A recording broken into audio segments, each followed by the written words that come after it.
I answered a knock at our door at midnight because I couldn't sleep.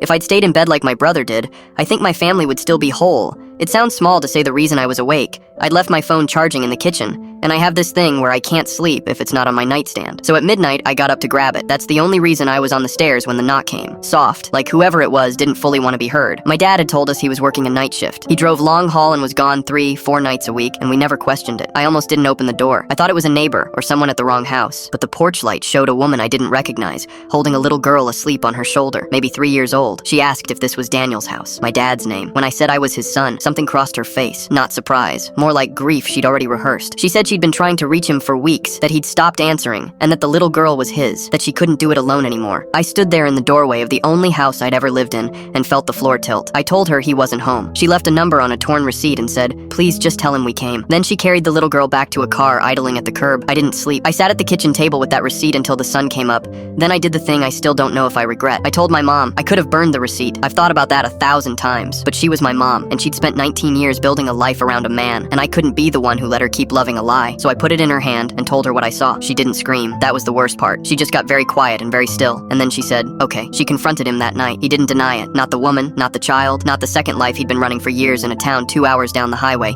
He said he'd meant to tell her. He said a lot of things. She told him to leave. He did that same week, and then the version of my mother I'd known my whole life just started to disappear. She stopped cooking. She stopped going to work, then stopped having a job. She'd sit in the dark with the TV off. My younger brother, who'd slept through the knock, blamed me for a long time. Said I should have kept my mouth shut. That we'd all have been fine not knowing. Maybe we would have. I still don't know. My dad, meanwhile, moved in with the woman and the little girl and started over like our 19 years were a rough draft. He sends money sometimes. He doesn't call. My brother talks to him. I can't. Here's the part I didn't expect. 2 years out, my mom started coming back. It was slow. A licensed therapist she finally agreed to see. Then a part-time job at a garden center. Then a morning where I came downstairs and she was making eggs and humming, and I had to stand in the hallway a second because I hadn't heard her hum since I was a kid. She told me months later that I hadn't broken our family by opening that door. She said the family I thought we had wasn't real, and that I'd handed her the truth while there was still enough of her life left to build something honest out of. She's the one who fixed things with my brother too. Sat him down and told him the anger belonged to his father, not to me. He apologized last Christmas. It took 3 years, but he said the words. I still wonder about the version of that night where I leave my phone downstairs and sleep through the knock. Where the woman leaves, my dad keeps lying,